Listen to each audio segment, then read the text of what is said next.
আসসালামু আলাইকুম। এভাবে নুডলস রান্না করলে অনেক মজা হয় সবজি দিয়ে। সবজি বলতে সবজির মধ্যে শুধু হচ্ছে গাজর আর হচ্ছে আলুটা আগে সিদ্ধ করে নিব। তারপর হচ্ছে যখন হাফ বয়েল হয়ে যাবে তখন হচ্ছে নুডলসটা দিয়ে দিব। নুডলস হতে মাত্র ২ মিনিট লাগে। ২ মিনিট পরে হচ্ছে যেভাবে ভালোভাবে নুডলসটা যখন সিদ্ধ হয়ে যাবে তখন হচ্ছে নুডলসটা একটা চালনিতে করে পানি দিয়ে ভালোভাবে ধুয়ে নিতে হবে, জানি নুডলসটা একটু আঠালো ভাব না থাকে। মাসালা এভাবে নুডলস রান্না করলে অনেক মজা হয় সবজি দিয়ে। এই সবজির ফ্লেভারটা অনেক ভালো লাগে নুডলসের মধ্যে।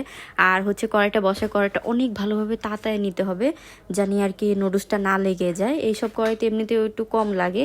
তারপর হচ্ছে তেলটা গরম হয়ে গেলে পেঁয়াজ দিয়ে দিব। তারপরে পেঁয়াজটা হালকা ভাজা ভাজা করে টমেটো আর হচ্ছে কাঁচামরিচটা দিয়ে দিব। টমেটো আর কাঁচামরিচটা একটু হালকা সিদ্ধ সিদ্ধ হয়ে গেলে হচ্ছে ডিমটা দিয়ে ভালোভাবে লাড়াচাড়া করে ডিমটা একদম ভালোভাবে ভেঙে নিতে হবে। তারপরে যখন ডিমটাও ভাজা ভাজা হয়ে যাবে দেন হচ্ছে নুডলসটা আগে থেকে যে সিদ্ধ করা ছিল ওই নুডলসটা দিয়ে দিব।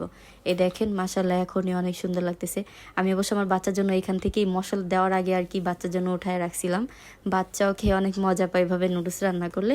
তারপরে হচ্ছে এই যে আমাদের জন্য অনেকগুলো মশলা অ্যাড করছিলাম। নুডলসের মধ্যে যে মশলাগুলো ছিল ওইটাও দিছি। তারপরে হচ্ছে এক্সট্রা স্বাদে ম্যাজিকটাও অ্যাড করি। লাস্টে হচ্ছে ধনিয়া পাতা দেই। মাশাআল্লাহ এভাবে নুডলস রান্না করলে সবাই অনেক পছন্দ করে। সন্ধ্যার নাস্তাতে একটা পারফেক্ট রেসিপি।